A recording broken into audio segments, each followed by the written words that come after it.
a growing or a defence budget that is committed to and not falling but growing over a period of time, I think is one of the ways, because it is absolutely the case that I want to continue building, as I say, not feast or famine.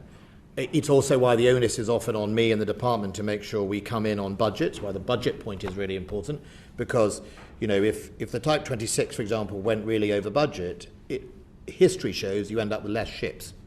You know, history shows instead of 9, you get 6 or whatever, and you know, that means I often have quite tough conversations with the two men on left and right, because I want them to make decisions. We had both ends. I had this discussion yesterday about the weapons fit on the Type 26, because every time you don't make a decision, we all know the cost goes up. So I think, first of all, there's a strong defence budget. Secondly, it is publishing, which we did, I think, for the first time, a 30-year pipeline. You know, that is I think that's a really good document. That is not a free lunch. I mean, you know, some of these departments, you know, are buying small vessels once every few years or decades, and that's why our shipbuilding office is there to help them with how to do that. But it gives some sense of the British government and devolved administration's shopping list. And if you're an investor in the city or you're an investor in industry, you can finally get a sense of the scale of it, which is 150 ships, I think, in 30 years. And that is a good start point. And then the other bit is, how do we make sure we prepare the yards for the day that there's not always a Navy contract?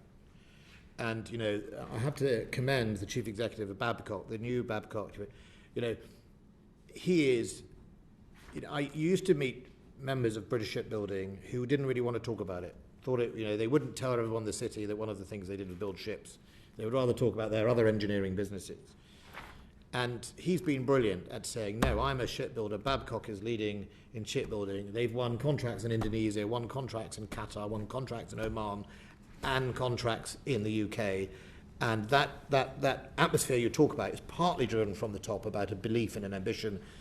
And we can all have a role in that. And then that helps unlock investors and do that. And, you know, we shouldn't be left behind. That's the other thing, is compared to other European yards, and I don't mean state-owned yards, just other European yards, we have not been keeping pace over the last 30 years for lots of reasons. Some might be feast and famine, some might be the owners haven't invested, some might have been productivity challenges, and I think everyone, Sir John Parker and this iteration is a really positive step, and there are cultural issues around FE colleges and skills which we really have to cross.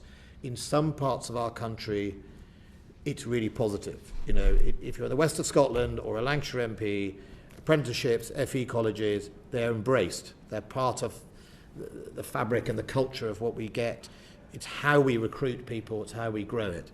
Other parts of the country, there is still a snobbery around FE colleges and apprenticeships that doesn't help in the very important skills we need.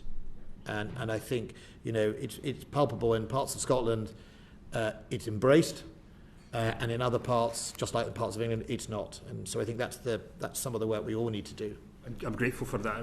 I'm not entirely sure about the characterisation of the FE offer in Scotland. I know personally just how good and superb that is and the assistance that it gives. But my question to you, I understand all that, and I like that document. I like the refresh strategy. I think they're very helpful, and I think they outline a way forward. But could I suggest maybe two things? One that could have been done, and one thing that you could maybe assure me of as we go forward. One is, would it not have been better not to have split the Type 26 contracts and that we've got all 8 ships at once? Would that not have given better security and confidence to the contractor? And the second thing, could you say something positive about the delivery of the Type 32s and 83s, that they will be built in the UK, and if they are built in the UK, that the yards in Scotland will have first looking for the construction of these vessels? The yards of the United Kingdom will be able to respond to the social value weighting in our contracts, which recognises things like levelling up and economic disparity, etc., is what I would say. You know, obviously my father was brought up in sight of the yards in Fife, so you know, I understand. I'm from West Fife, and my father worked at the site. Well, there I say. We have that common background. I think you and I are probably the only East Fife supporters left, or my father is leaving. But sorry, that's program. Look, I fully think it's an important document, and it. I could ask Chris Gardner to explain why they split the original contract to the Type 26. Look, again, as the Secretary of State, we have to also guard against complacency, right? That people just don't get a single contract and then just sit back and let an overrun happen or an overcost happen. And we do want, even within British yards, some sense of competition to make sure.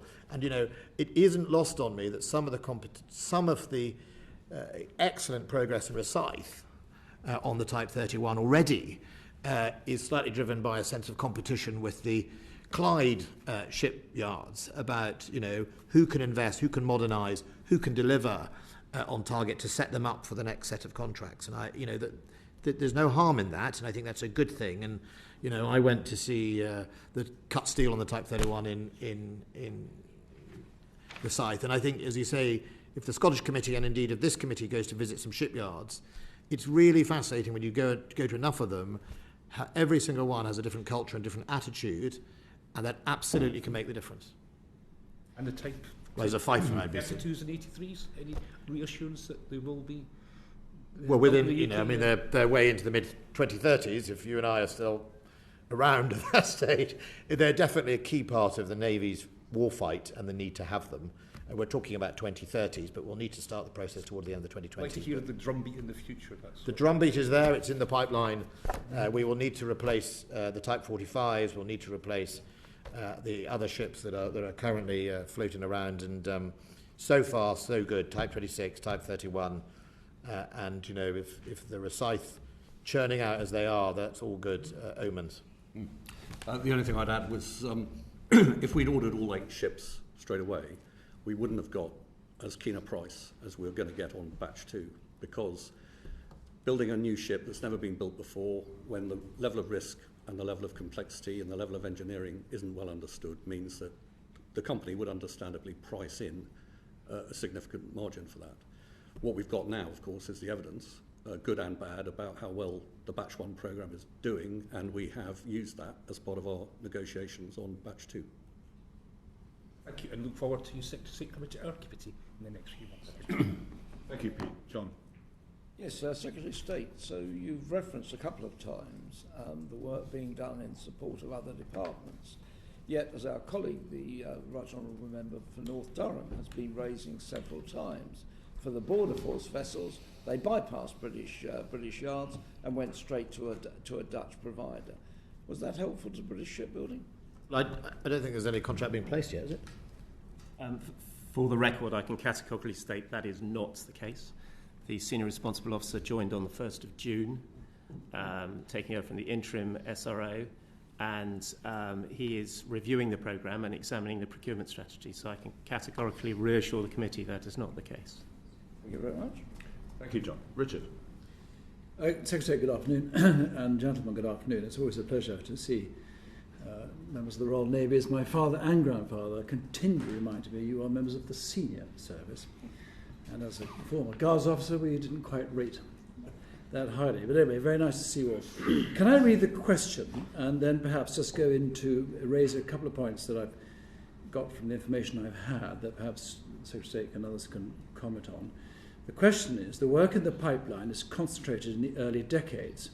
What are you doing to flatten out these peaks and troughs? Now, I'm tempted to go down the fleet solid support ships, but that's the next question, so I won't. But other than to say, it is seen, I think, by the shipbuilding industry as the block on which they'd like to build further. But on my specific question, can I just mention, for example, Francis Tuzo, I'm sure you're all aware of, a very respected commentator. He says there's insufficient yard space and skills for the first decade and insufficient work for the latter two, so perhaps you could comment on that. There's concern that foreign yards will use state aid to dump prices. Would that play a role potentially in shipbuilding and going abroad?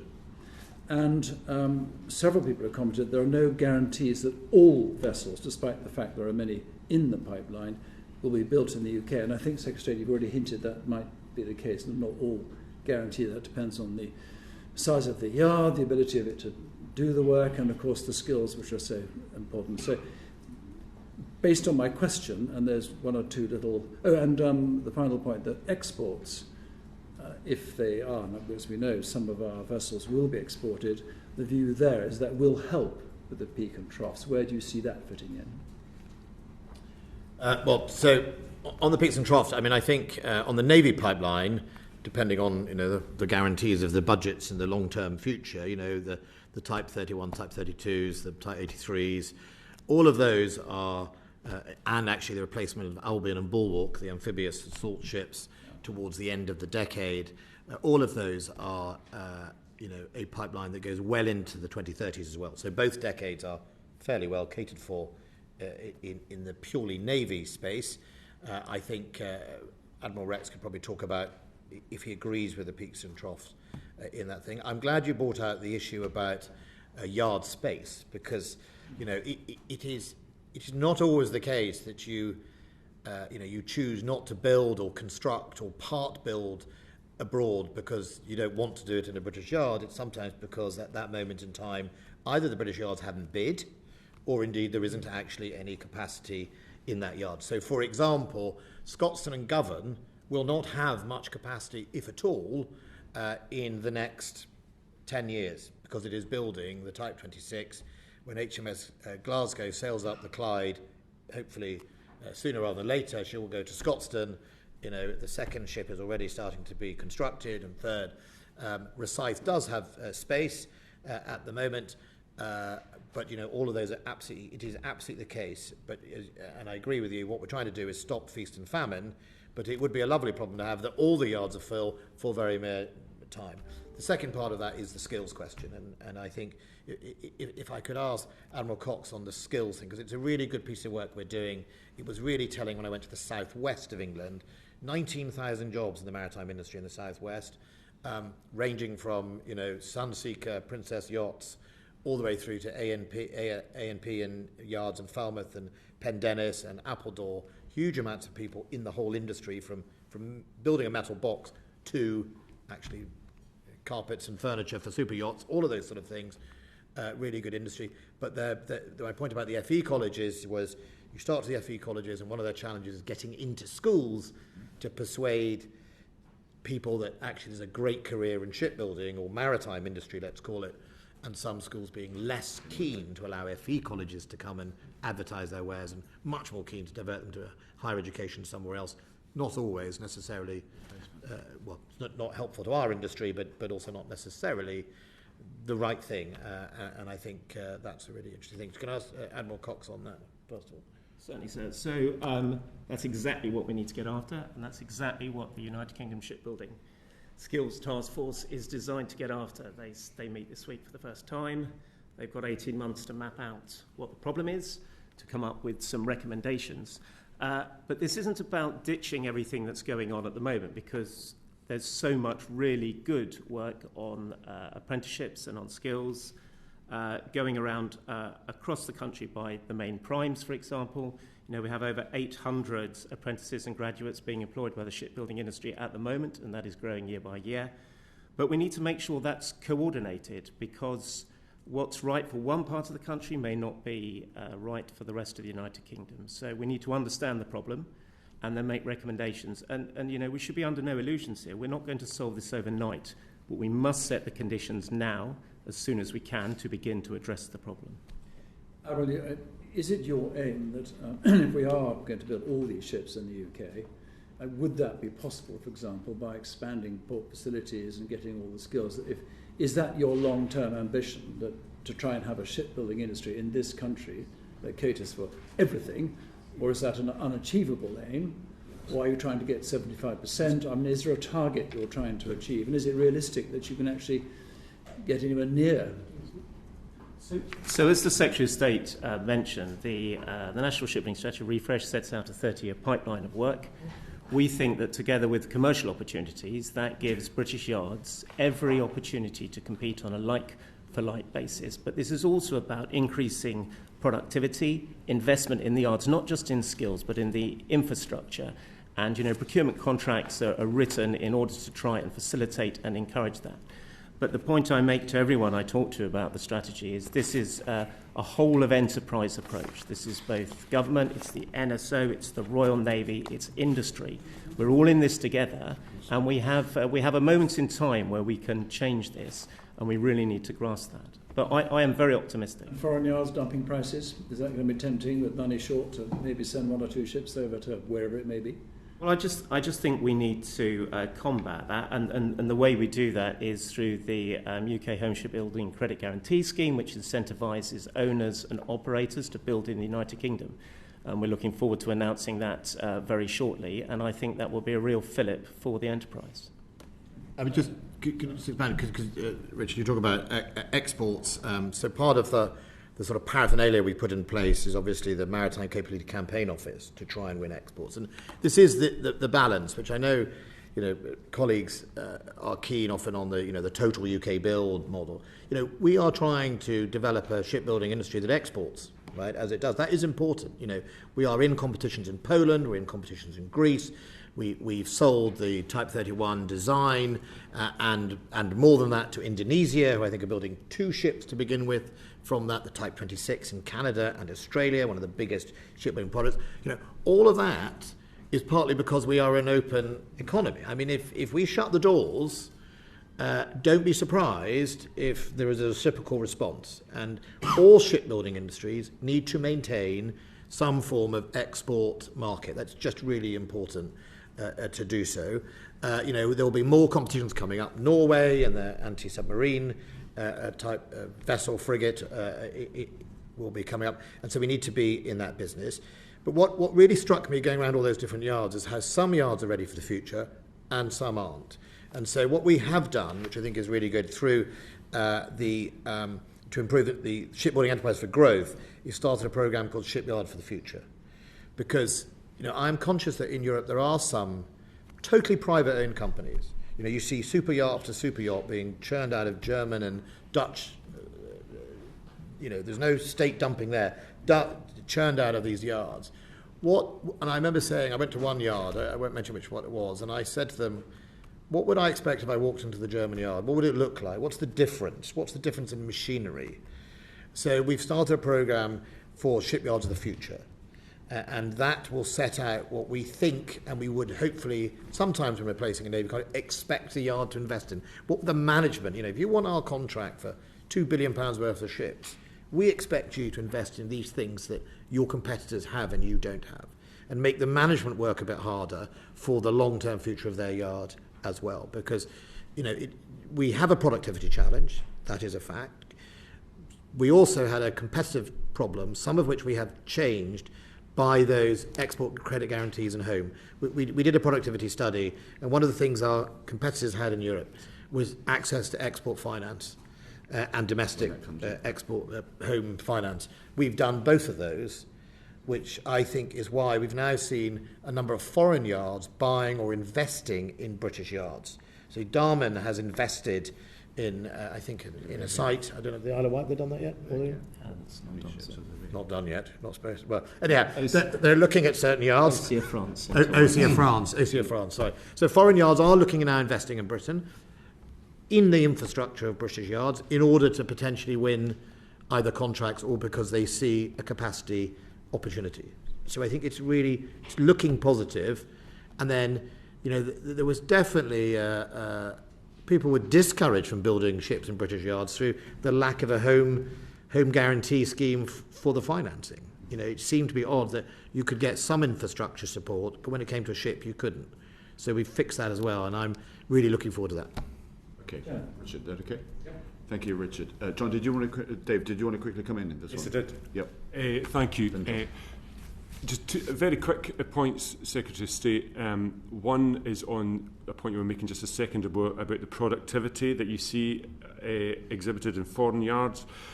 Babcock producing 31 at £250 million a unit for the floating moving vessel X of GFE is an extraordinary price. Is it your understanding that that's being achieved because of the investments they've made in Rosyth and the world-leading advanced manufacturing facility that they've got there? And the other thing is, I hear what you're saying about capacity. Are you aware fully of BAE's exceptional ambition for the build hall at Govan and the effect that that will have on their available capacity?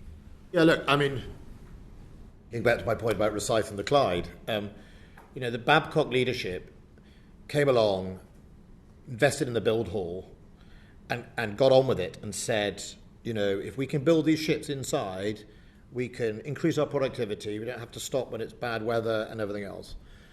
BAE, who are now doing it, first of all sort of wanted us to pay for it, right? So to my point about getting the management to invest in the yard, it's in their interest as much as it is in the customers. So I'm delighted BAE are going to put a covered build hall effectively in place. We will be contributing to it as the MOD and the customer, but that's the sort of thing that is about the cultural shift and investing in the yard, so that when whatever happens, one day there is not a naval contract, or they win another contract to build a civil ship, they can show that productivity. When I went to Pendennis Yard recently down in Falmouth, and they were awarded a grant to build, I think, they awarded a regional development grant, and they immediately spent it all on a new lift. And in doing so, probably saved themselves a lot of money and cut production by 6 weeks. And because they're entirely a private yard, they knew that, their super yacht customers, who basically are their customers, will go somewhere else at the drop of a hat if you don't deliver on time. And there's a real sort of pressing demand. So investing in the yard, the capital of the yard, really can make a difference. Some companies are up for that, some have to be prompted, and some don't do it at all. So I think we have to really, as an enterprise, be quite direct about it. Okay, if we can now turn to fleet solid support. John, over to you. Just following that, when we were in Adelaide at the BAE yard there, that has been covered facility has been built with very considerable investment from both the South Australian and the federal Commonwealth Government of Australia. And what you're saying, Secretary of State, is welcome. But for a long while, Treasury has just insisted on everybody just going on lowest price as long as they can meet quality, and that's put British yards at a disadvantage. Which brings us on to the fleet solid support vessels, which, as you know, are huge ships, and yet the award of the contract for those has been pushed back for years. And industry has told us that they see this order as a litmus test for the credibility of the shipbuilding strategy. So what reassurance can you give us and them that this order will go to a UK yard? Well, first of all, John, you will know that it's in the middle of a competition, right? So unless you and I want to be, I don't want to be sued if I preempt the result of the tendering process. I can't give you certain guarantees in the middle of this process. What I can say is the reason it was delayed last time was the actual competition collapsed, right? It collapsed because a number of yards pulled out of the bidding, and therefore it became an untenable competition, and we thought we would recast the competition, and I think that was the right thing to do. I would hope, John, you would also support the fact that when anyone is bidding, whether it's a British yard or a foreign yard, they bid at price. It's not just a blank checkbook. I mean, no Secretary of State, Labour or Conservatives, are going to sit here and do blank checkbook contracts, right? If we say here is the contract for a group of ships or a class of ships, that there is a contract put out to price, and that is part of the process. I mean, I hope people agree with that. That is, I just can't do it any other way to do it. Only price? Well, no, not only price, which is why we've got social value in there, minimum of 20% of and the social value includes a whole number of factors, but the factors that are most important to me are the factors of economic disparity and indeed social, economic and levelling up factors that allow us to put a weighting into those contracts, that the bidders must answer some of those. It's really important that they do so. Could you let us know the breakdown of that 20%? I think it's. Could we write in, Secretary? Yeah, we'll write in, but I can tell you it is. It's all bidders have to meet that in that price. Look, on the solid support ship, of course it's incredibly important. It's incredibly important. We have already insisted that the ship is constructed or integrated in the UK. That is important. We've also talked about the supply chain and the build of the ship and the proportion of the build. I don't know if it's percentage or just a build proportion has to be in the UK. We're very keen to make sure that we get a competition. What I am keen to do in our British shipbuilding is to do the same thing we had with the Nissan and Honda, which is Nissan and Honda brought their skills, their management, and their modern methods into UK car manufacturing and basically saved the car industry in the 1980s.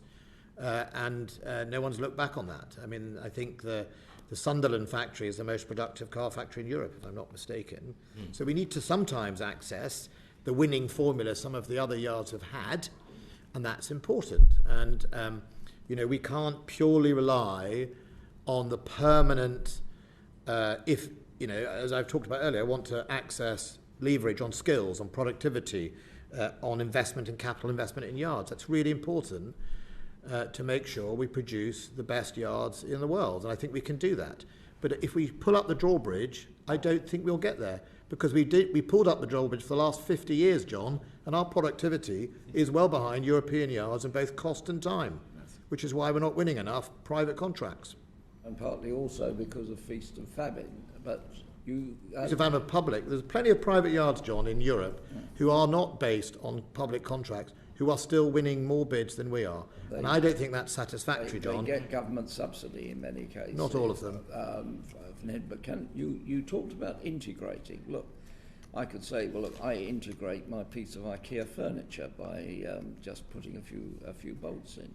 That's true. And so the question is, when you say integrated, how much of the blocks that are going to be integrated are going to be built in British yards, or will they all be built in foreign yards and then basically welded together in a yard in this country? Well, I think, as you know, and I worked in aerospace, John, so I think you'll understand there are lots of ways a contract is valuable.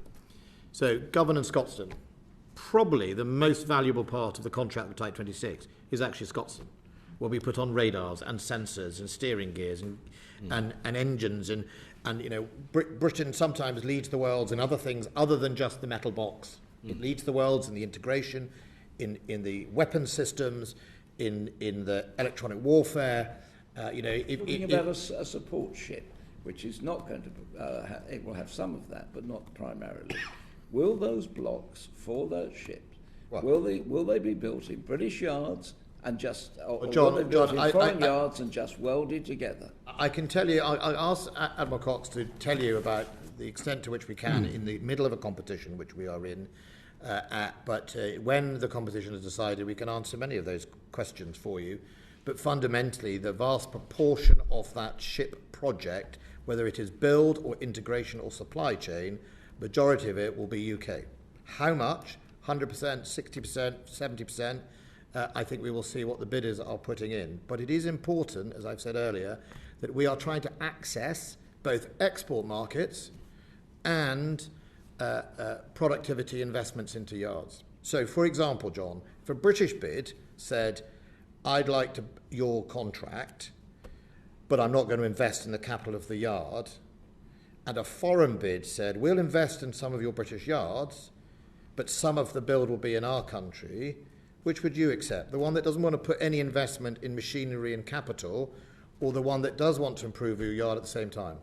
Which would you accept, John? Because that's often the choices I have. Which would you accept? Not necessarily, because if you hadn't brought in the foreign yard, you could have had, as you know, a NAPNOC negotiation. You could answer my question, John. No, you could have had a NAPNOC negotiation. I'm very happy to change roles. I'd be quite happy to go back on the six. I think you had my role once, John. I think the question is, I didn't see a shipbuilding pipeline under your role, John. Any time you want.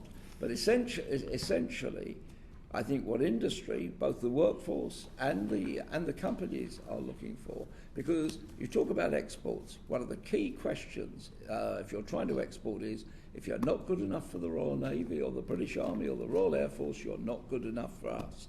And that, absolutely right, one of the best selling points is you're good enough for the Royal Navy.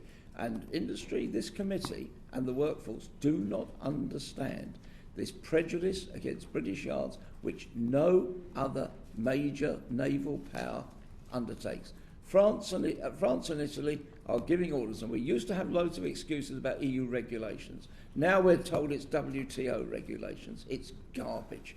The United States is a founder member of the WTO and absolutely ensures that its orders go into their own yards. Why don't we? I'm sorry, there's no prejudice from me or this team against British yards. There is no prejudice. You can keep repeating it, and actually, in doing so, by the way, you'll undermine British yards, because there is no prejudice against British yards. But we are also trying to produce the best navy we can in the world to give our people the best ships and the capability. We're trying to do it often on time and on budget, which is incredibly important. We're trying to make sure at the same time we do that, we improve productivity. Because under the old system, John, they just got a check and it didn't improve productivity, it didn't improve the skill base, and we had all sorts of other problems. Say for a minute, we'll come on to productivity when we get to Type 26. But just with regard to Fleet Solid Support Ship, I mean, these are crucial to fully exploiting the capability of the carrier strike group, as we all know. So 2 quick things. Can you confirm the intention is still to procure 3 rather than 2? That's right. That is still the... And secondly, if you look at Type 31, the department set quite a tight indicative cost of £250 million per vessel. And I think it's broadly accepted that that worked well in terms of limiting the cost of the ships, which indeed have then got on to further exports, for instance, in Poland. So have you actually set, as it were, a firm indicative limit for the cost of the Fleet Solid Support Ships, a la the Type 31 or no? The answer to that question is we have given the bidders the cost envelope in which we're expecting them to be able to deliver 3 ships against the requirement that we've set. Right. Now, you made the cost envelope for Type 31 very public, deliberately. Are you planning to do the same for FSS? And if not, why not? It's in the public domain. The contract price will be £1.617 billion. Sorry, 1.617 billion pounds. Or a maximum of? That's the contract price. We have given inflation relief. This is for all 3 vessels. Yeah. Yes. And that's based on 3, not 2? That's 3. And we have given inflation relief. So, in other words, all the bidders, clearly since it started, inflation has gone up. So we have put into that an inflation relief picture. Lastly, just quickly, and then I'll hand back. Is there any slippage in the IOC? And if not, what is the IOC for each of the 3 vessels, please? So we've put a high premium on incentivising the delivery of the first ship in 2028 to meet our out-of-service date for Fort Victoria, and with a contract target of delivering all 3 ships by 2032. It's 2028, 20 whatever, and then 2032. Thank you very much. The reason why we're raising this is because it's been around for a long time. This isn't the first time we've raised this with you, Secretary of State. And I know that you said the competition wasn't running well, that's why you then started again. You also, I think, were the Secretary of State, correct me if I'm wrong, that dedicated these as warships. Therefore, that obliged the ship to be completed, if nothing else, here in the UK. Is that correct? Yeah, so in the past, before we refreshed the strategy, there was this thing that if you called them a warship, you could you had more freedom of manoeuvre if they were designated not. So I changed that to make sure it was a warship, to give us more freedom of manoeuvre in the new competition. Now we've got rid of that definition and done it on a case-by-case basis. It took a while for us to get that. You would? Well, yes. This is what we're trying to get to, is the pace of decision-making. So you're saying that you're still open to competition. When will the decision be made now? The final bids will be received at the end of July. In July? End of July this month. year. And then the contract will be end of this month, and then the contract will be awarded, and then the first ceremonial cutting of steel will be... So the target to be on contract is Q1 next year. Yeah. We're aiming to go as fast as we can to contract, given the current economic conditions. But we start the evaluation in July. Sorry, forgive me. At the end of the year, the contract at the beginning. Bids. So we'll get the bids in this month, and then we'll go through the evaluation process to down select the final preferred bidder. You won't make a decision until, did you say, the end of the year? We're aiming to place the contract by the end of the first quarter next year. Next year? Okay. I mean, it's the time that's going along. There's a pressure here because am I right in saying it's the Fort Victoria? Is that the is the single ship that's having to do all the support? Does that not need to go into refit at some point? We've factored in the run-on cost for Fort Victoria out to 2028 as part of the programme. So you bled the lifetime of the Fort Victoria deliberately to cover this, but this is a single ship, isn't it? It's a single ship, yeah, being replaced by 3. Sir Admiral, the Chairman's question was specific. Will she not have to go into refit? Will she be available operationally throughout that time till 2028? The current plan is that she will remain available out to 2028. Even though she's she's given very loyal service, no disrespect, but she's a pretty old ship already, isn't she? She will require some work, but we can meet the operational outputs with Fort Victoria until 2028. So we're going to need a support ship for the support ship. Okay. Dave. Thanks. Quick supplementary first, if that's okay, Chair. I'm just listening to the comparisons with international benchmarks, and I think I may be wrong, but I'm detecting maybe a lack of credit for the steps that primes have made, BAE and Babcock, in terms of the work that they're doing just now, because, and I think that's evident in the fact that very serious navies around the world are buying the rights to these ships. Would that other navies, particularly in the case of 21, were buying the ships built in the UK and in Rosyth. But can you think, Secretary of State, of a time in the past when navies were buying UK warship designs in the way that they are now? No, but if you listen to my evidence, I think there's been no shortage of praise for Babcock and the leadership of Rosyth. You sort of characterise it that you're detecting a lack of it. I've congratulated them on the shipbuilding haul, the sort of sense of delivering on time and doing incredibly well the Type 31, the fact they won in Indonesia, the design they are building in, I think I listed everything, contracts in Oman. I think you couldn't accuse me of that at all. I think I did say I might be wrong, so I'm happy I've given you the so if you'd like me to get on the record how well Fife and Babcock's doing, it's doing very well, and it's got great leadership. And BAE. We are engaged, of course, in some very challenging conflicts in Europe just now, in Ukraine, and this has had a very significant impact on stock levels of allied nations as they support Ukraine to seek to defend and to liberate their country. This has presented significant challenges for skills in restocking, and with particular reference to a conflict of that nature, or even more significant a conflict. What if the demand for vessels increased as a result of global tensions and increased quickly? What's the plan, given that we're in 31 and 26 are being manufactured in relative and naval terms peacetime, and it's already a challenge with skills? What's the plan if things got very difficult very quickly to ramp up production of naval warships? Whether it is shipbuilding or complex munitions, that's why I said earlier on that the skills are more important than the tax. It's like oxygen, and I totally agree with you that it is a really important thing to have a plan for, which is why we have set up, and Admiral Cox can expand on it, already a sort of skills forum to see what more we can do. It's why we're seeking investment around the UK on that skill base. The BAE have an academy in Barrow and Furness. I've been to visit it for shipbuilding skills. Babcock does a lot on its skills as well. And it's again, in the southwest, a number of apprenticeships are really, really important for building that. Rapidly expanding the skills is, I think, the place that everyone fears, that you can't just grow a very good welder on tree. You have to invest in them, and they take time. And I think that is why one of the lessons of Ukraine, whether it is weapons, complex weapons, or any type of engineering or technology skills, is we really, really have to, as the United Kingdom, invest in those skill bases, and we have to get people wherever we can, from school, from FE, from higher education, into that area of growth.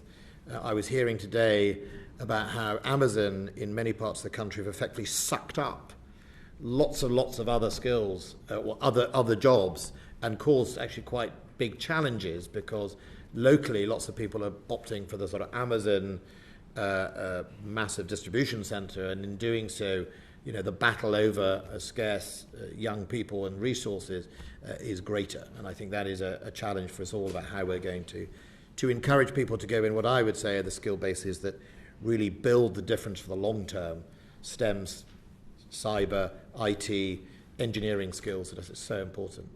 But Admiral Cox can expand on the skills work we've already done. Thank you, Secretary of State. Well, earlier I referred to the skills task force, and I won't rehearse that. But I would say that your potentially hypothetical scenario, which I recognise, that would require a change in the national effort, and then that would require other elements of the industrial base to be focused towards that and prioritised. So I think your question of, you know, could we scale up to match events? Yes, but that would be a national effort. But as the Secretary of State rightly points out, we need that skills base, and that's what the task force are getting after over the next 18 months.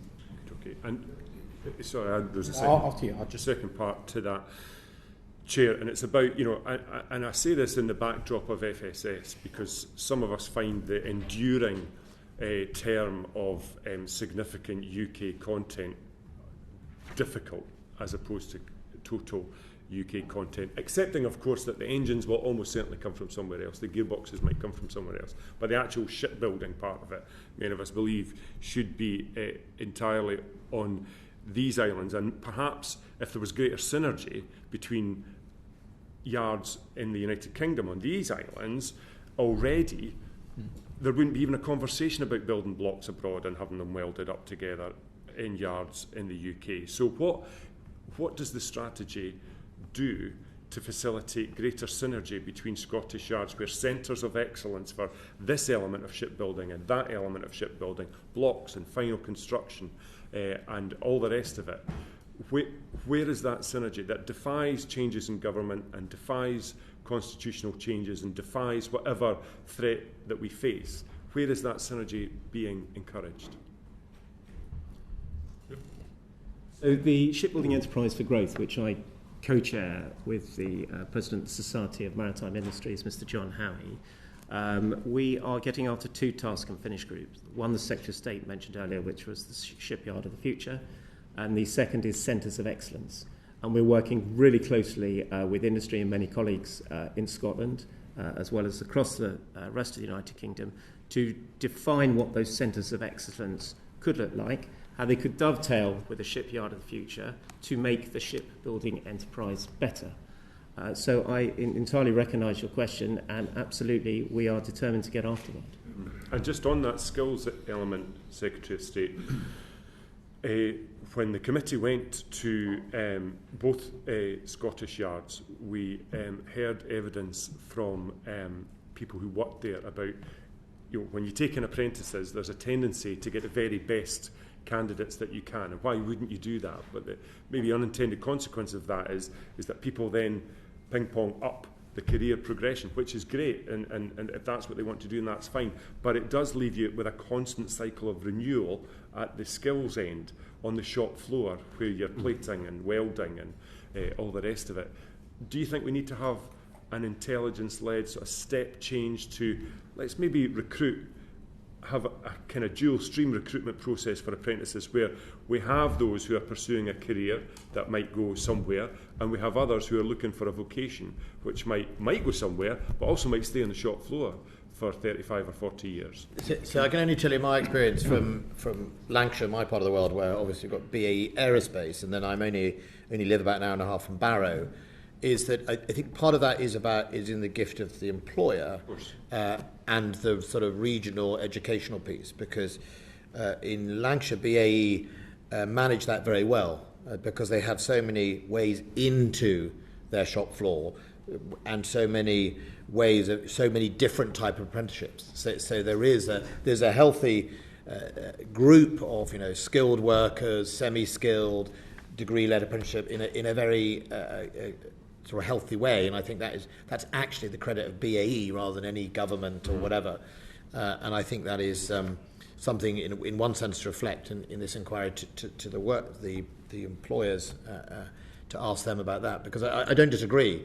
Not everyone can be managers, and actually what we need is, I suppose it goes back to my point on FE and things like that. A good welder is worth their weight in gold. Incredibly important. I have seen highly complex pieces of equipment, either for America or made in America or made in Britain for abroad, or made abroad and brought in here, that one welding mistake can cost tens of millions of pounds in rectifying it. They are worth their weight in gold. And when we talk about the future skill base, one of the challenges is finding the future instructors. Never mind the future pupils. Is we need to make sure that when we're considering if we do need to bring in workforce from abroad, whether actually it's the instructors rather than the mass. I had one defence prime ask me to lobby to bring in a whole load of workforce from abroad at mass, and I said no, but I would support you bringing in the number of 10 or 20 instructors or people who could teach our British citizens how to be the welders of the future. And if I may, you'll see that in evidence in Rosyth. In terms of the apprentices, the apprentices that Babcock are bringing onto the shop floor. And the truth is we need both types, those who want a long-term career and see themselves moving up through the company, and those who want to stay on the shop floor. But the point I would make is that the skill base is changing as well, because the welders we need for tomorrow are people who are trained on operating robotic welding machines, not doing the welding themselves. And that's a fundamental change in the way in which our shipbuilding industry needs to evolve. That leads us on nicely, in fact, to looking at apprenticeships. Derek. Reverend Cox, I think in answer to Richard Tractor's question early on, you mentioned 800 apprenticeships. Approximately. Yeah. So does that meet the actual requirement? Is it above at requirements or below at the moment? So the answer is we don't know, and that's why we set up the Skills Task Force to get after that answer. Well, how in that case, how do you plan without if you don't know what this current?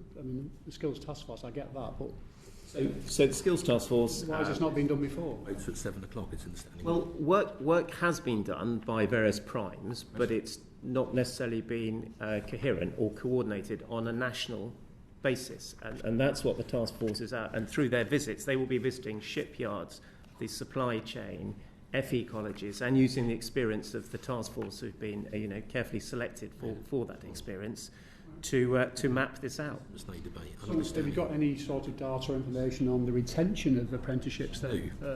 Young people who go through the apprenticeship and actually staying or leaving and going elsewhere, or even not completing the apprenticeship. Have you got any sort of figures on that? Well, I don't have that to hand personally here, but is it useful to know? Yeah, and so the task force will report to the Shipbuilding Enterprise for Growth and upwards to the interministerial group. So that data, once it's been analysed, will be publicly available. Well, at the moment, we don't know what the wastage is in terms of people who go through the apprenticeship. At the moment, I personally don't. My colleagues in the Department for Education may have an idea on those numbers. Right, but this task force will actually get to the bottom of that? Absolutely. And the task force is a joint endeavour between the Department for Education and the National Shipbuilding Office to deliver the skills issues identified in the strategy refresh. Right. Okay. Thank you, Derek. Just before we move on to the next sort of class of ships, I just wanted to ask about Sir John Parker's review when he talked about virtual shipyards. I think this was a concept that was used quite efficiently and I think impressively with the Queen Elizabeth class, where chunks of this ship were built in different parts of the UK and then all put together up in Scotland. It seems to have been dropped from the shipbuilding strategy. Is that not one method in which we could distribute the work across different shipyards across the country? One of the things we're trying not to do is to dictate to the bidders how to build the ship. It's for them to come back to us and tell us how they intend to do it. But there's absolutely no reason why they cannot and would not necessarily adopt a distributed build strategy as part and parcel of that. So we don't yet know on FSS, for example, what the exact build strategies are going to be for each of the current bidders. But all of those options are open to them. You seem to have dropped it as sort of something to encourage. I thought this would be something particularly with the skill sets. Well, I think it's encouraged in a different way, which is requirements on, well, I'd say at least 2 or 3 ways. First of all, the construct of the contract. And on Future Solid Support Ship, I deliberately chose to change the contract's construct. I separated the sort of design and priming from the yard, because in the past it's been a sort of all or nothing event, and I took the view that actually what we want to see is that in this, that there is a design stroke, a sort of priming contract, and then the winner of that gets to have access to those all the yards. So the point that Richard Drax made about yards being full, the way we're going to maximise and flatten out the peaks and troughs is that when we place our contracts, we shouldn't be held to sort of like you use our yards or nothing. We should be allowed, if let's say, Company A that owns a yard in west of Scotland wins, but their yard is full, why shouldn't Company A be therefore free to place the actual build in another yard that might be a competitor, but nevertheless it's empty? I think it's a really important way of maximising our productivity in our yard space in the build process, because often that was not how it was done in the past. I simply flag up that Sir John Parker's review recommended the virtual shipyard concept, and as a concept it seems to be... No one's abandoned that concept. In fact, we've put in place things that will encourage more use of it. So my point about the construct of different contracts. Secondly, the issue around investing in the capital in all the yards, the yard of the future that will allow people to do that. So no one has abandoned that sense. Right? Just because it's maybe not explicit, no one has abandoned. In fact, our actions are louder than just an aspiration. Our actions by the redesign of our contracts, our actions by trying to encourage a sort of all of UK enterprise and social weighting value, are actual actions rather than aspirations. Okay, I hear the actions, but the words themselves, which... Well, the words in his first one was an aspiration. This is actually action. Okay, but in the document you just pointed to, those words have been dropped. That's all I'm saying. And it is a concept which I think would certainly help the smaller shipyards, because they're the ones that I think would benefit from it. But I think we've made that point. Can we now move on to, firstly, HMS Albion, then HMS Bulwark, and then HMS Argos? Can you tell me what's happening to these multi-role ships? Well, they are, as you know, one goes in and is have its deep maintenance. Mothballed, I think, is the term. No. Bulwark. So where's Bulwark right now? One of them has just come out or been on service, and she's come back in. The other one came out of deep maintenance last year, or year before, when I went to visit her in Falmouth, and she's come out. So they're not mothballed. One is on R5, is that right? 180 days notice to move, and the other one is on R0 or R1. So we've got one of the LPDs currently in service, and the other one is undergoing deep maintenance and upkeep. Deep maintenance and upkeep. Yes. Okay, we'll use that phrase. And HMS Argos, this has been given another lease of life. This is 1970s engineering, I think. Is that right? Well, I mean, she's an old ship. There's absolutely no doubt about that. So, but we've just extended her in-service life in order to maintain our access to a roll-free medical capability for the foreseeable future. It is a superb ship, there's no doubt about it. I think many of us have visited it, and it's also used for a lot of decking, a lot of the Navy doing their flight training and so forth. Extremely versatile, there's no doubt about it. I think its simplicity, its modularity is what actually gives it such great flexibility. It is curious, though, that it's still kicking around since the 1970s, and it just shows you that perhaps, you look after these ships, they can last a long time. My question is what caused you to make the decision to then elongate its life again?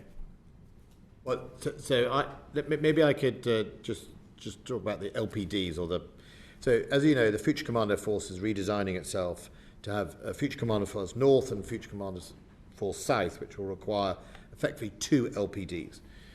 Off the current fleet that we have, there are a range of vessels that could provide that function. Obviously, Bulwark and Albion, which are not due to go out of service to roughly 2030 and a bit later, so we have effectively a funding stream. It hasn't started yet to pay out, but we will seek to replace those two at the end of the decade, the LPDs, the Borg and Albions. Then you've got the Bay class, which again have an internal dock. They have a single dock rather than a dual dock, but they are the same versatility, incredibly versatile. Just remind us how many of those you've got. There's 3 or 4. Four. There's one almost permanently down in Kipion, which is the minesweeping sort of mothership. We have seen them be used in the Caribbean. Obviously, they provide a support role. They were used as an LPD recently in one of the Future Commander Force operations. So they're versatile, and Argos can do a similar thing. They're all basically landing pads with C2 nodes, and for a number of them, internal docks, which all fit the use the Marines would wish to. So I think your question about why Argos is absolutely correct, because right now there is a debate within the Navy about what ships should provide the littoral strike group north and south support until we get to the end of the decade, when we will be replacing those Albion and bulwarks. And that is a live, unresolved debate by the Navy. 2 years ago they were off the view that they would convert a Bay class to give it a better capability to store helicopters. That has currently changed, and I'm expecting a proposal, although it hasn't been signed off, that HMS Argos will maybe fulfill that function. So as the Secretary of State, I'm quite pressing on the Navy to settle its mind about what it wants. I am confident that whatever ship they choose, Bay class, Argos, or indeed Albion Bulwark, can do the function, but the key here is how they wish to fulfill that, and I'll be seeing, they all have strengths and weaknesses. Argos's weakness is it's got a massive crew because it's an old ship, and then Bulwark and Albion is fantastic, but it's also, again, requires a big crew, but it's got some real strengths, and Bay class has a small crew, about 67, if my memory serves me right. 67? 68, 67, sorry. Crew, but doesn't necessarily have the hangar space that you might want for helicopters. And so they all have strengths and weaknesses. I've asked the Navy to make sure they settle on an option, and then come 2030 we'll be working maybe potentially with another country to see if we can develop share a cycle of design for the next generation. Okay, that's very clear. Finally, let's turn to Type 26. Thank you very much, Chairman.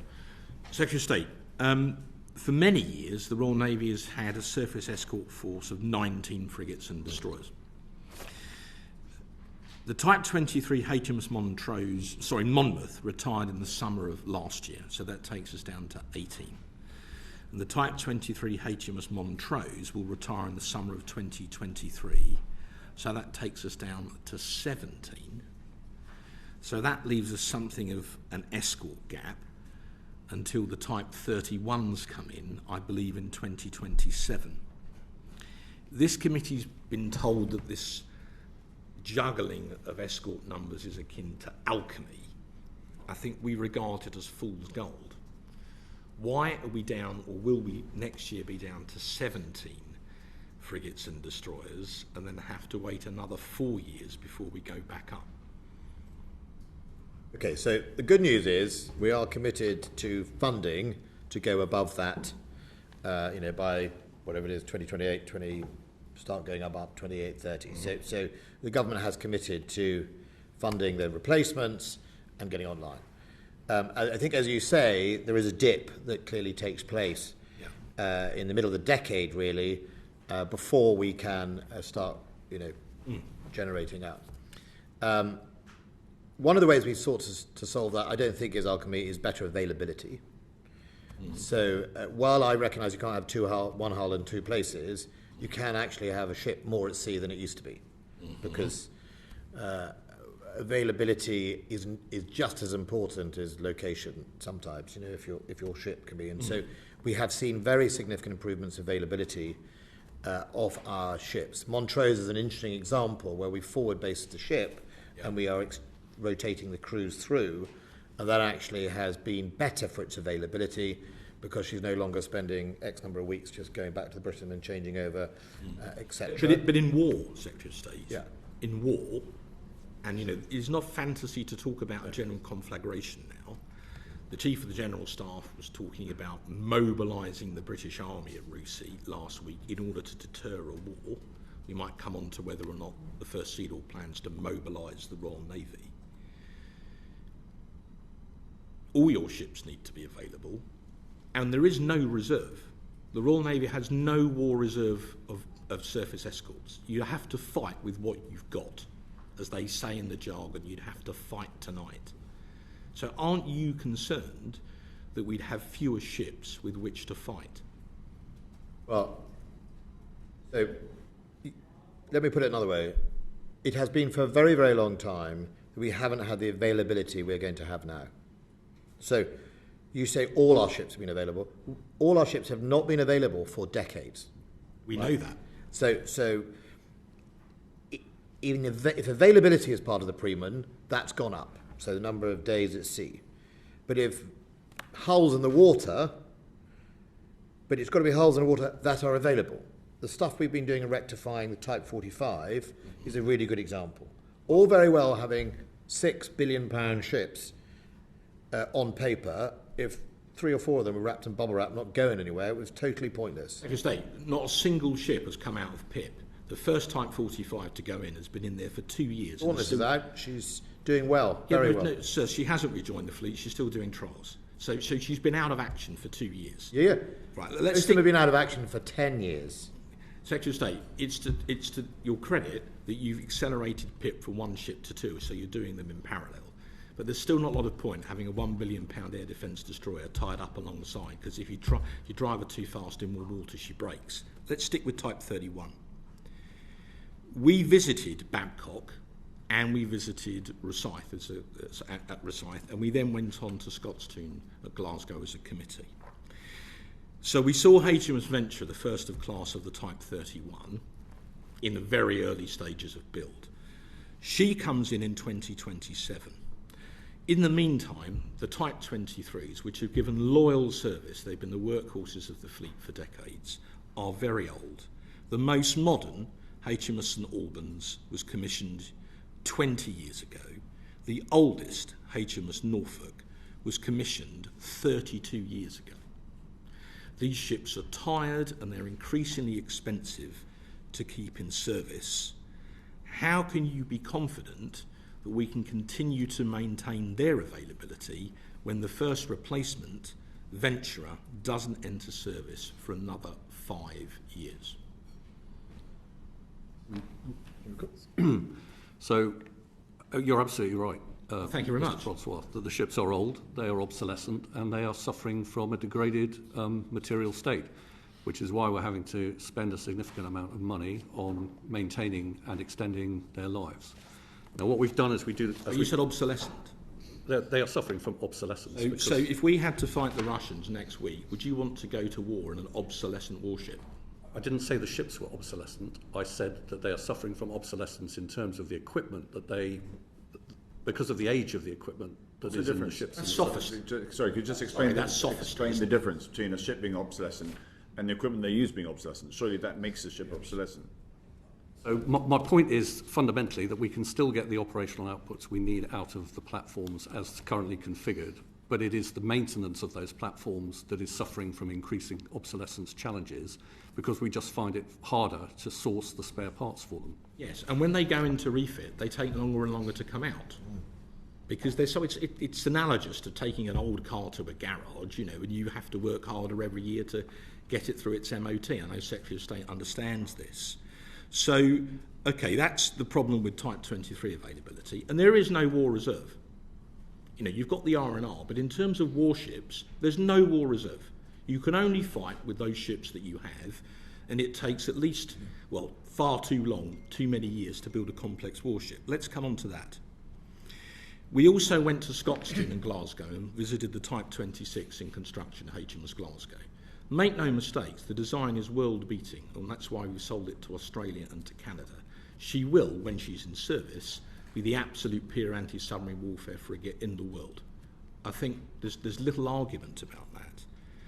But her IOC has now been delayed again. We got this from BAE Systems until late 2028. So the gap gets even longer, and the Type 23s have to work even harder. The Japanese have just introduced a new class of frigate, the Megane class, that took 3 years from laydown to commission.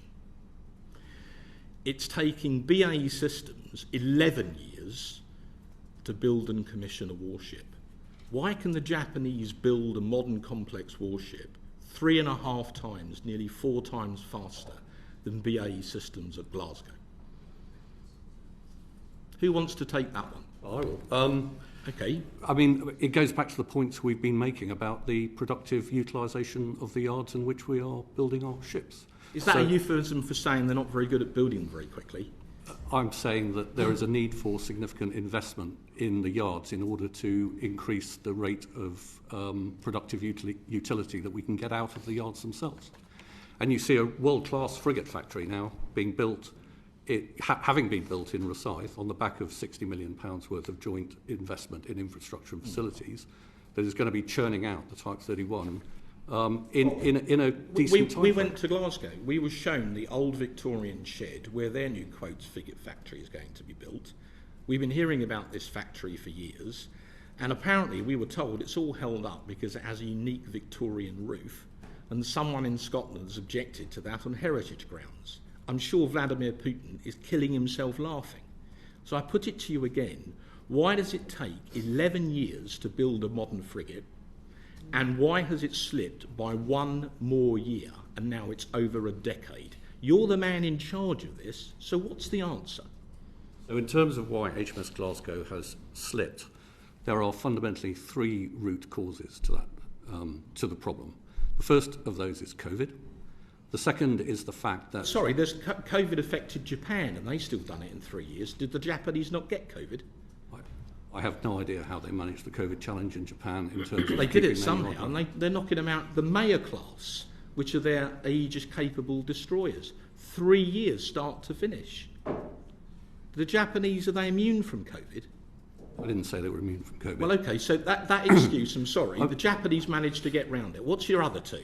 The other 2 were that we had significant challenges over engineering maturity in the Type 26, and BAE would acknowledge that fact itself. And the other one is that the supply chain performance has not been as good as we would have wished it to be. The consequences of all of that have been the delay to HMS Glasgow by 12 months. OK, but you do accept that it's with modern naval warfare, if you had to go to war against the Russians within the next few months, you can only go with what you've got. And what we've got is tired or has engine problems. Yeah, these ships are world beaters, but they're years late. So what are you doing to speed the programme up and recover that year that you've lost? In terms of HMS Glasgow, we will not recover the time. I'll be completely honest about that. What we are doing is we are working with BAE to ensure that we minimise the delay on Ship 2, and I'm holding their feet to the fire to deliver Ship 3 against the original contracted vessel acceptance date. Okay, well... Can I just perhaps, Mark, I don't know anything about Japanese spec for ships. I have no idea what the different ship specification was, and before we compare apples and pears rather than apples and apples, I will write to the committee saying if there was a difference, why there is a difference. Some of it is maybe in productivity and production, but some of it may be the Type 26. One of the reasons it has been bought by Australia and Canada, it is a unique anti-submarine warfare ship with a very unique design that makes it incredibly quiet and therefore able to listen. And as a first-in-class of a world-beating new design, they are always going to take longer because they're always going to be complex. However, that doesn't excuse the supply chain problem. I went to visit the supplier because I was only told at month 20 when this thing was late, one of it. Yeah. I went to visit it to effectively read them the Riot Act about why I thought it was unacceptable, and I said to both BAE and the Navy and the subcontractor, there's too much fragility in this supply chain. It's all a bit late telling me now at month whatever, and do not underestimate that the Canadians and Australians are watching, and if you don't start fixing that, they will be off, and you'll become an embarrassment to the United Kingdom, and I'm not prepared to have that. So we have fixed some of that. We've already shortened that initial delay. Glasgow is going to be, as you say, about 12 months late. However, the overall all class of all of them, I think, is going to come in, well, I've been told will come in on time of the final ship. So just quickly, Secretary, that depends on them sorting out this issue about the Victorian roof and, quote, building the frigate factory to catch up on the delay. I think we're all very happy to talk to the Scottish Government about accelerating that. I know the Scottish Government and the SNP have been very campaigning on the frigate factory, so it is absolutely something they support. I'm sure together we can fix any of those problems if there are those type of problems, but I can assure you that the issue will be the complexity of the system, and there are still, as you would recognise, to the Navy, a bit like my thing on the Future Commando Force, Mr. Chair, as well. I've said to the Navy, start making decisions on the government fixtures, because delay and dither about whether you're going to have this type of missile or that type of missile costs money in the long run. On that, one more on obsolescence. We produced our report, we're going to need a bigger Navy in December, before the Russian invasion of Ukraine. I'll just read you very quickly from the summary. When ships do go to sea, they act like porcupines, well-defended herbivores with limited offensive capabilities. This is a result of decisions by successive governments to limit budgets and prioritise defensive capabilities. What offensive capabilities these ships do have will be reduced even further in 3 years' time, this came out last year, when the government retires the Harpoon anti-ship missile without a planned replacement. More money must be found to upgrade the Navy's lethality and allow our ships to take the fight to the enemy. If we take out Harpoon, our only surface-to-surface weapon on the ship, not by a helicopter, is a 4.5-inch gun, whereas the Russians and the Chinese equivalents have missiles that can destroy our surface escorts from very many miles away. What's the plan to replace Harpoon? Well, there is a plan to replace Harpoon. There's an interim plan in between what we might settle on the long term. I don't know if I can announce the details of that yet, because I'm not even sure if it's been put out to a tender, but there is absolutely a plan to do so, because So like you agree there. The long-term solution is an Anglo-French cruise missile that at the earliest would enter service a decade from now. The weapon does not exist. It's a theoretical construct. With all due respect, Mark, that's not the case. The Type 26 will be fitted with a Mark 41 launcher. The Mark 41 launcher gives us access to a whole range of weapons, of missile systems from around the world, predominantly United States ones, but certainly the requirements on MBDA is to start making missiles that can be fired from that. So that will be, and that is being fitted to the Type 26 as it is being manufactured. Yes, but Secretary of State, Type 26 will have the Mark 41, and it's the old story. It's fitted for but not with. It'll have the launcher, but we haven't decided what goes in it. It's a box. My point is we've got time to decide what goes in it before the first one becomes in service. No, so my point is the Russians are shelling Mariupol as we speak, and we don't have time. So what's the interim weapon, and when does that enter service with respect?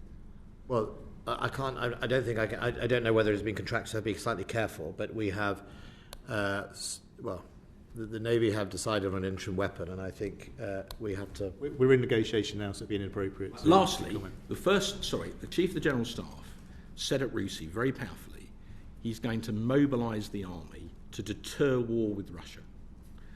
Is there any plan to mobilise the Royal Navy?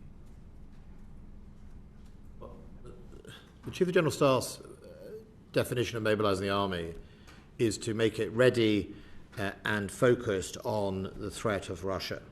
Okay, it's not mobilising as in we're going to empty the barracks, send everyone out into the field. No, we all know what he meant. I know because mobilisation is making it ready and relevant. And is there a plan to make the Royal Navy ready and relevant? Absolutely. Type 26, Type 31, investments in the next generation of attack submarines. Have our deployments been absolutely in places they haven't been before since the Cold War? We've been in the Barents Sea. We have been working at Mossasha. Right, Secretary of State. But in other words, we're going to mobilise in 5 years. No. Right now, you just mentioned the 26 and the 31. They're 5-6 years away. Yeah, but we've still got a current surface fleet right now we've got an astute in the Mediterranean. Right now we've got another astute somewhere else. We've got our surface fleet active. either working on joint exercises. We've been in the last few months in the Barents Sea, in the Baltic Sea, in the North Sea. So not Type 26s and Type 31s, and I cannot magic them next week if the Russia goes to war with us, Mark, but I can absolutely make sure that we have the availability so we have as many Type 23s and Type 45s out and active as possible, and that is what's happening right now. Thank you. Dave, do you want to come in? Point of clarification, first of all, Chair, if that's all right, my understanding from BAE is that the new build hall is not going to be in that location, so there is no heritage planning issues with the site of the new build hall. That's what they told us when we went there. They did tell us that. We stood in front of it. Yeah, but we stood inside it. I heard it too. I was there, but things have moved on the site. So it's it doesn't take away from the fact, if I may, that we went to Govan and we saw a Type 26, a state-of-the-art frigate, one of the best in the world, being built under canvas and scaffolding. And whether it's Japan or elsewhere, other countries around the world have state-of-the-art hangars of which these things are then built inside. And whether it's at Govan or somewhere else, that's where we need. And perhaps that's the starting point when we give out contracts to shipyards to say, do you actually have a locality indoors to build these things, which means that the pace of you and I totally agree. What I have been seeking to do with these contracts is to put some form of conditionality that in exchange, because I don't know if you remember when Gordon Brown encouraged BAE to take on Scotstoun and Govan, which was I think Vospeth VT or whoever had owned it, one of the deals was they would get a 15-year work programme, throughput of ships, to encourage BAE to take that on. That was part of the deal. The question is, they've had at least 15 years and they haven't built a covered thing. We made the point. It was a great visit, and thank you for allowing us to visit. My supplement is very brief, Chair. It's to ask the Admiral if you can tell us when a Type 26 finds a submarine in a war environment and it seeks to dispatch that submarine as a threat, how does it do that? It uses either the Merlin helicopter that it has on the back of the ship, or it will queue other assets that can do that, like P8 Poseidon, for example. Okay, or a sub. Or another submarine. Or the Mark 41 launcher, my point about having access to a whole range. There's an anti-submarine missile that can be fired at my 41. Anti-submarine rocket, yeah. What's it called? At the moment, the point that Mark was making is that you have these, or a version of this, in the Type 45, and they're just tubes. We don't put a lot in them at the moment. So this is moving forward. The Type 26 will be welcome. And don't misunderstand us. She's a world-beating ship. That's why we want it sooner. That's why we want it sooner rather than later. I want it to be spiky. We are running out of time. Yeah. And I want to draw this piece to a conclusion, then move on to this wider thing. So the final couple of questions. I don't know if the Secretary of State had an opportunity to read a recommendation, which is by the House of Commons Defence Select Committee on our Navy, on our report on the Navy. We're going to need a bigger Navy. Did you have a chance to read it? With that in mind, you were just talking about the availability of surface fleets. You mentioned the numbers are going up, and that's good to see. But I just remind the Secretary of State that during the Cold War, we had 13 destroyers and 35 frigates. So is there any plans, given the threats that are coming over the horizon, for us to look at increasing the size of the Navy? I think overall there is a plan, early days, but you heard the Prime Minister's 2.5% of GDP at the turn of the century, 2030, and I have always been clear that as the threat changes, so must our investment and indeed our plans. And I know 2.5 doesn't match your 3 or 4, but nevertheless, it would equate to about, on today's predictions, it would equate to £55 billion extra. So I think it is absolutely the case that what we need to press more and more into service is more availability, and where we think that is the best way to meet the threat, if it turns out to be more vessels, then it's more vessels. It may not be. It may be more subsea. It may be more air delivered. And I think... I just said a Navy, but I just remind the Secretary of State what Professor Andrew Lambert said at the RUSI conference only a few days ago, where he stressed that a country's industrial capacity for a major conflict must be built before the war starts. And I think that's the message that we'd like to pass on. You don't have to be a professor to observe that. be honest. No, but it helps. You do need to be Secretary of State to action it, though, and that's We are what we're actioning saying it. today. I mean, Well, okay, if that's the case, sir, if we're actioning it, there is a delay in replacing the Type 23s with Type 26s. There's a delay in repairing the Type 45s. There's a delay in building... let me finish, please, sir. Okay. There's a delay in building the fleet solid support. There's a delay in replacing the Vanguard submarines, and there's a delay in purchasing all the F-35 requirement. Isn't the Navy going to need a bigger budget? Well, first of all, let's deal with the delays, because you started this, Chairman. I can help finish it. So the delay in the Type 26 has nothing to do with me, and since I've taken office, I've managed to shorten the delay by at least 12 months. So we're now no longer in the 22 months later. On the Type 45, it was me that accelerated the PIP replacement. It was long before I even started at the flawed design of the Type 45, which I think was 2005 or 6, where I stood in Scotstoun on the deck of that ship, was put in place that caused the PIP problem. Since I've come into office as Secretary of State Defence, I've actually put in place the accelerating of PIP. We're now on boat 3 of PIP, so hopefully we can get those ships out and running and increased into type thing. On the issues around the Type 26 delay on the supply chain, as I've already said, we've managed to sort the problems that happened in the supply chain. It was mainly around the gearbox, and put that in place. On the Future Solid Support Ship, the competition collapsed. That was nothing to do with this office or indeed the MOD.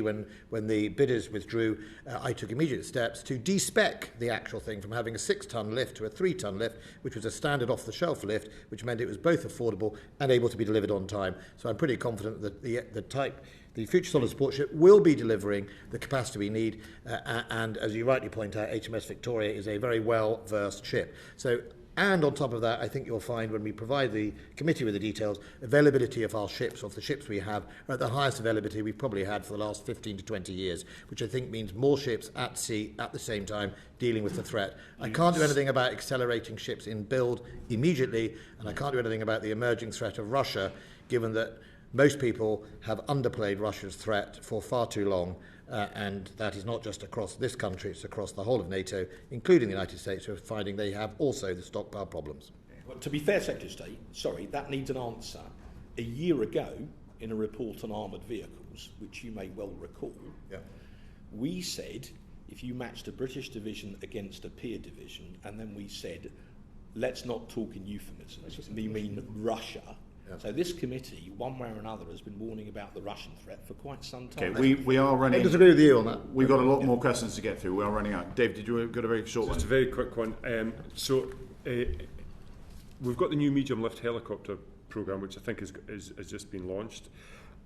We've got the Merlin fleet, which has come down from 72 platforms to 55 platforms, with roughly a third of them will be engaged in training or unserviceable in maintenance. And then you've got the remaining Merlins that will need to be on station at RNAS called DROs, and then from that you'll need to have some hanging off the back of 31s and 26s once they come off 23s. I know we've got Wildcats in the mix as well. Does that sound like enough medium lift capability in the Royal Navy, and wouldn't it have been prudent to get a marinised version of whatever the new medium lift helicopter is going to be to future-proof rotary wing platforms for the Royal Navy going forward? Well, on the overall availability of the fleet, I'm not sure if of the Merlin force, I can certainly write to the committee with the exact detail of that availability of it. We have already committed to extending the life of the Merlin for now on a number of issues. So I don't know if anyone wants to take this here, or shall we write to the committee on rotary craft of the Royal Navy, which I think is important. With specific reference to the strategic decision that said new medium lift would be for the land domain only, that there was no maritime requirement for new medium lift. Okay, well that was because it was fundamentally to replace the Puma, of course, as an institution. Thank you for that, Secretary of State. Derek. Secretary of State, in light of Ukraine and the decisions at Madrid, it'd probably be wrong not to take the opportunity to ask you a question around the size of the army.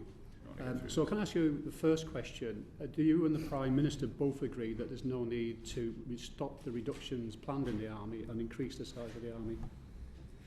Well, I think so far, the current size of the army is about 78,000. With if you if you take it into account with people in training, it's about 81,000. So that is the current size. We haven't reduced. I'm just about to say we haven't reduced the army as yet. And in fact, we have now stated that it's no longer... reductions. It's never... We've already gone up from what we said we would. We were going to go down to 72,500. Yeah.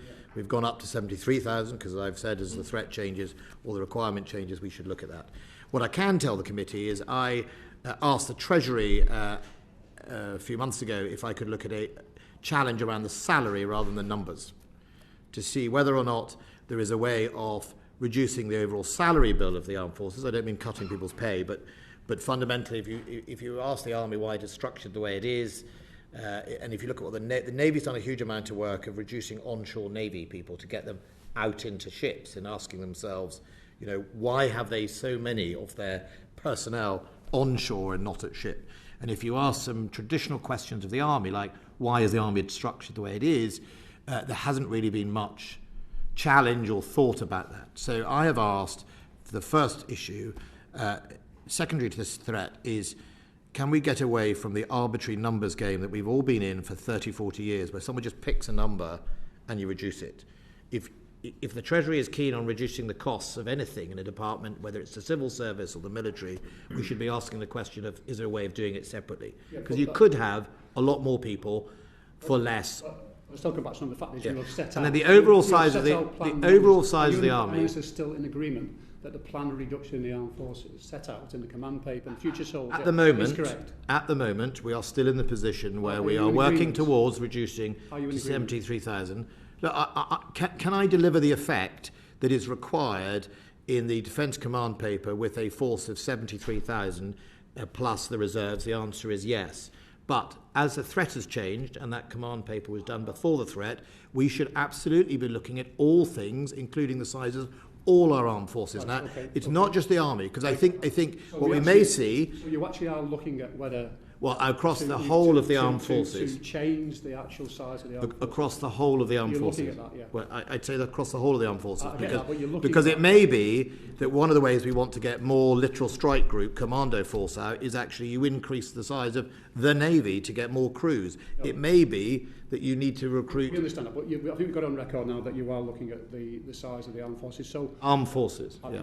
Well, that includes the Army. Yeah, it does. Yeah, But also, can I just say one thing? And I said this at the RUSI conference, so people are not surprised.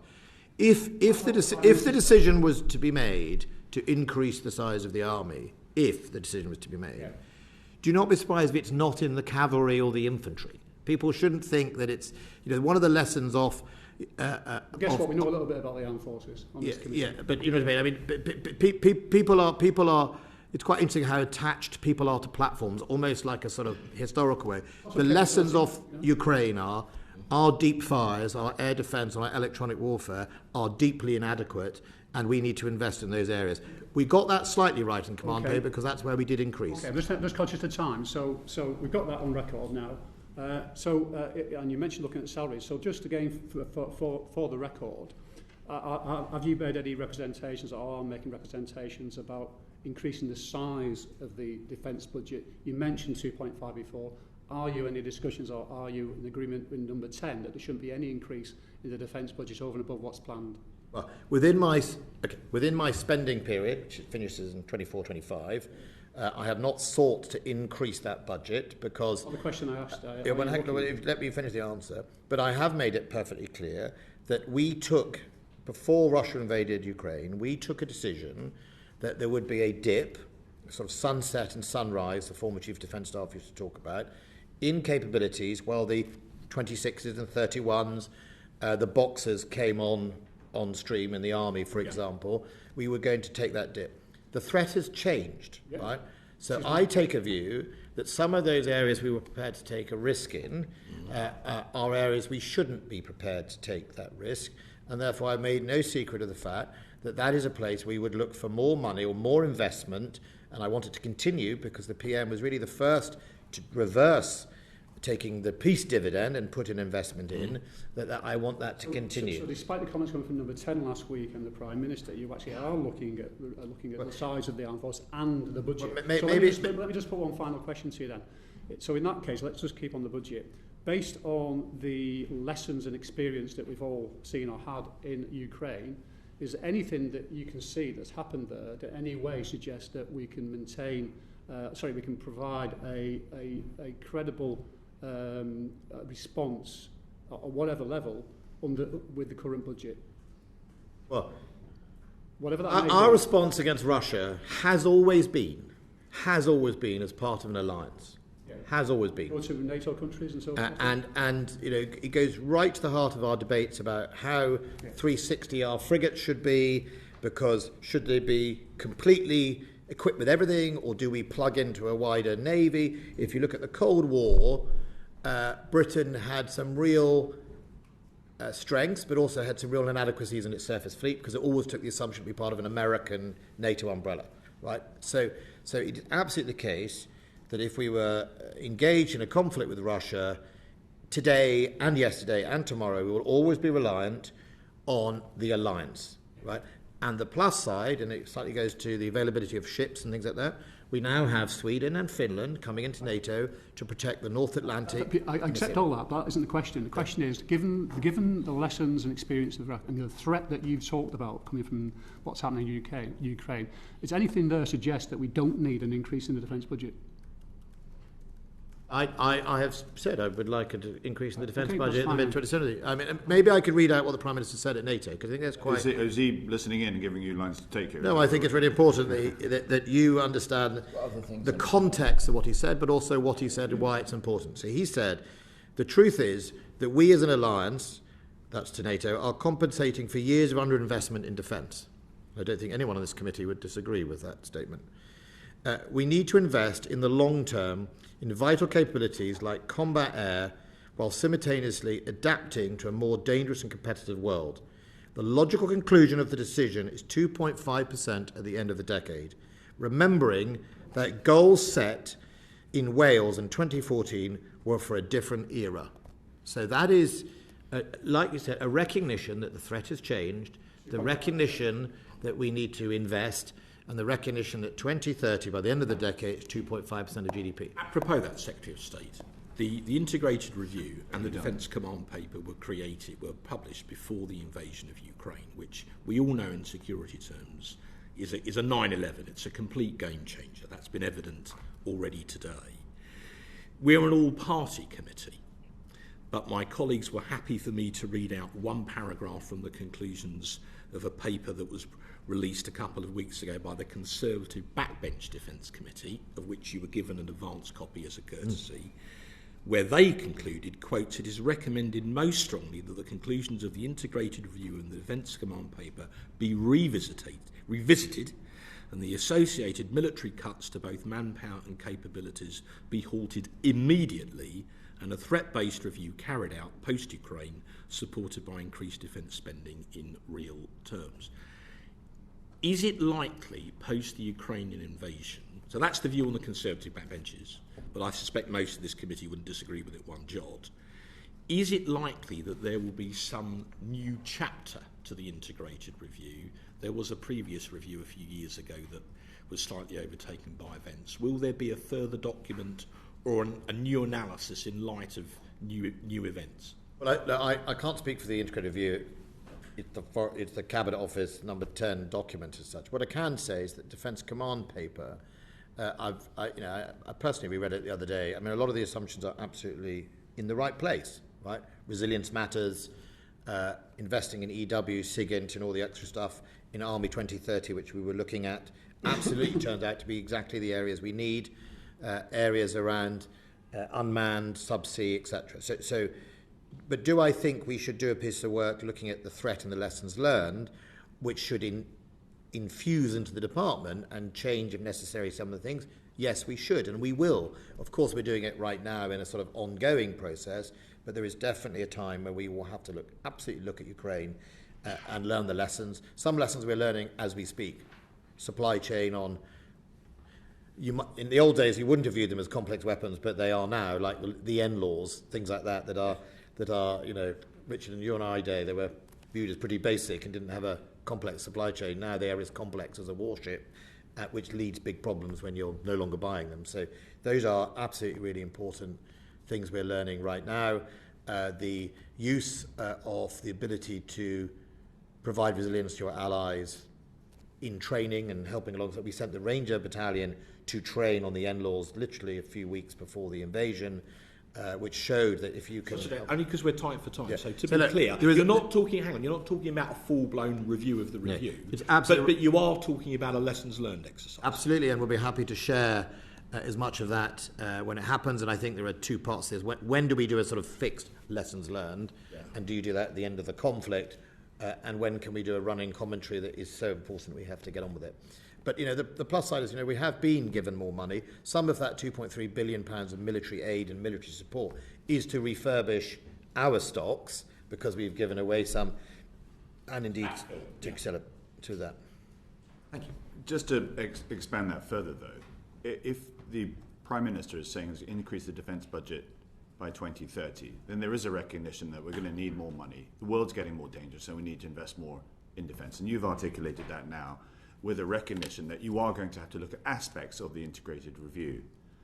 What I don't understand is that when you look at the library's own figures, and they've crunched the numbers here, they've put in the impact of inflation on what's going to happen to the defence budget over the next few years. The defence budget actually decreases in 2023-24 by 1 billion. It goes down by a full billion because of inflation. Now, the reality check of that anyway is the cost of fuel, the cost of all these other things which have gone up that we're all experiencing. The same applies to the Army, the Air Force, and indeed the Navy as well. So it does beg the question, when I read this list of equipment that we are having to delay because we don't have the money to repair them or maintain them or indeed purchase and replace, you are going to need an increased defence budget to meet the minimum requirements that we have today, let alone the threats that are coming over the horizon that I think you actually understand more so than potentially others that are around the cabinet table. Well, so first of all, our defence budget, and you're right to point out, that year, our defence budget is in a 4-year chunk, and over that period, obviously, we had significant rises in year 1 and 2, flats in 3, drops off in 4. So you want to take it in a chunk of a 4-year thing. Then the Treasury would say to me, as it would say to you, over the 4-year average or 4-year whatever it is an increase. But as I've been clear about, when we had our defence settlement, inflation was running at 1.5%, whatever it is. We are a capital-heavy department. We're therefore more vulnerable to inflation than some other departments because 15 billion pounds of procurement is subject to inflation. And I think that is a very important thing to recognise, that we have to find measures, or indeed, the government itself is obviously looking at the impacts of inflation. But for me, as I've said earlier, the start point of worry is the middle of the decade. It's not here and now. I have on paper a theoretical underspend of £800 million of capital in this financial year because of the way the profiling of the money of our budget was given. And that's why it's really important that we work through the 4-year period. But what I can assure you is I make sure I get the money out the door, and I make sure that I will be making the publicly talked about middle of the this decade and onwards about why there is a requirement for more defence budget. It's really welcome news that you're looking at aspects of the integrated view given the threats that's coming over, and it's really welcome news as well that you're looking at the composition of our armed forces. That's something we can take away. We have 3 questions to get in, and we've got very short time to do so. So we're going to go through this very fast. It's John, Richard, and then Gavin. Is that okay? John, go ahead. Yeah, Secretary of State, you referenced supply chains and finding that indeed there were severe problems and inadequacies. By the way, that's not just a British problem, that's an international situation. And probably it is in the past, defence departments, again, around the world, have tended to leave this to primes to manage these supply chains, and are now finding a whole number of problems, partly, of course, in terms of unsatisfactory suppliers, and those who may be potential enemies, but also lack of skills, a lack of production capacity, and very long timelines. This is now almost the major topic of international discussion within the alliance. What are we going to do about it? Well, first and foremost, skills is important. Secondly, we're going to place orders because. I've said this on numerous occasions, the hollowing out of our armed forces that happened under my government, your government, and previous governments often took place in the unseen space, the ammunition stocks. the fixed maintenance, the yard stuff, all the stuff that was unsexy, unglamorous, and no one knew about. And that has been going on since I was in the army in 1991. And it's not a party political point. It is a fact that you can track where people took money out of defence in order to pay for maybe a new platform, but it went to war unequipped or unbombed up, etc., etc. So some of the new funding we're talking about, one of the reasons I'm reticent to sort of over-speculate on size of the army or navy is because I've got to equip properly the young men and women we are sending on our behalf right now as quickly as possible. Because the lesson of the Russian invasion of Ukraine so far is you can have all the mass you like on that road to Kyiv, but if you don't have the right comms, you don't have the right anti-UAV, and you don't have the right ammunition, you're dead in large masses. And that is a really important lesson. So you are right. The first thing we're going to do is place orders with some of those guys, because and hand in hand with the order is, what are you now going to do to expand the production line? So everyone loves the NLAW, made in Belfast. Right? You can imagine how many countries are now interested in buying the United Kingdom NLAW, even though it's a joint venture between Sweden and Thales and everything else, made in Belfast. Not surprisingly, that supply chain simply has not been there. And so placing the orders will start stimulating it. But the key here is a relationship with the primes to say, you've got to take some risk as well. I mean, you know, because some instinct of some of the primes is just to keep going at the similar pace and bank the order book, but not double their production line or recruit more young men and women from our constituencies to come and work in them. Yep. And we've got to make sure we push them hard on, you know, investing in their own production lines. And I think that, and I can only do so much, John. We're not going to nationalise these production lines. You can have to say, you know, some of the primes have spent a lot of money buying back their own shares in the last few years, rather than investing in their manufacturing base. Okay, we're running out of time a bit. John, is that okay? Yeah. Thank you. Richard. Very okay. We all understand that you know, you've inherited a very difficult situation, and quite clearly you're doing all you can to speed things up. General Sanders, the new head of the army, says this is our 1937 movement, and I quote. That's pretty concerning, it should be. Yet we have a budget that's at 2% max. I doubt it's full 2% if you take into account everything non-military within that budget. And the Prime Minister is now saying he's going to raise it to 2.5% by 2030, by which time, God forbid, we could be at war with Russia, with NATO, I accept. I would have thought in 1937 more money was spent, more people in the army were recruited, more planes were built, more ships. Well, we had plenty of ships, thank God, which we don't have today. Now, you can't produce these things just like that. I accept that. What we can do, which is be a strong signal, I would suggest, is increase the budget to a figure where we can restock and really go to town and get all things we need. We heard just the other day, for example, from 2 people on aircraft that we simply do not have the ability to take out ground-to-air missiles.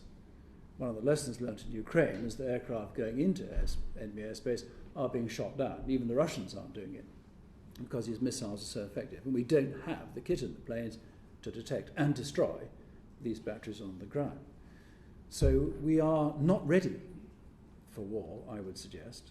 And from every bit of evidence we've had here, that is strongly supported. Although I quite accept you're doing all we can. So perhaps you could go back to the Prime Minister and say, we need a bigger budget and we need it now. Well, Richard, everything I try and do is really to make us more ready for war. More deployable, more ready, more available. Because in this world, which is more global than ever, you never know where it's going to come from. And I totally agree with that. And if at the very least, to sort out the hollowing out, which was slightly a fraud, you know, I want, whatever our size of our armed forces, to do is to do what it says on the tin. Right? That is so important. Otherwise, we are betraying the people in the armed forces. And I know that means you and I might clash on the size of something, but I'd rather have a perfectly formed, properly wrapped military unit that is protected, etc., than half and half, which you and I served in those brigades. We all know what they're like. Look, there is lots of investment going, and the Army are going to have £43.1 billion of investment over the next 10 years. Maybe it's 41.3, I better be careful, but over the next 10 years. I've brought forward Boxer, I've brought forward Challenger 3 upgrade, and in fact, I wouldn't be surprised if you see more Boxer coming forward. Turrets? We'll see. And I'm trying to resolve Ajax, which we know is a troubled programme. So I might either come to this committee asking for all sorts of things in future, but fundamentally, I think it's important that we do that. You're right about readiness and being ready for war, and I think that is uppermost in my professionals' minds, the military sitting on either side, that is what we're trying to do. And I think we are improving and we are delivering. We have to deal with the ammunition stocks. We have to deal with the equipment of the personal equipment of these individuals, and we have to deal with the skill base in our industry, because there'll be nothing to replace it. Right. And then we have to ask the Chancellor. Secretary of State, let's see if we can end on a positive note. I think it's going to come from Gavin. Oh, you're sorely mistaken. The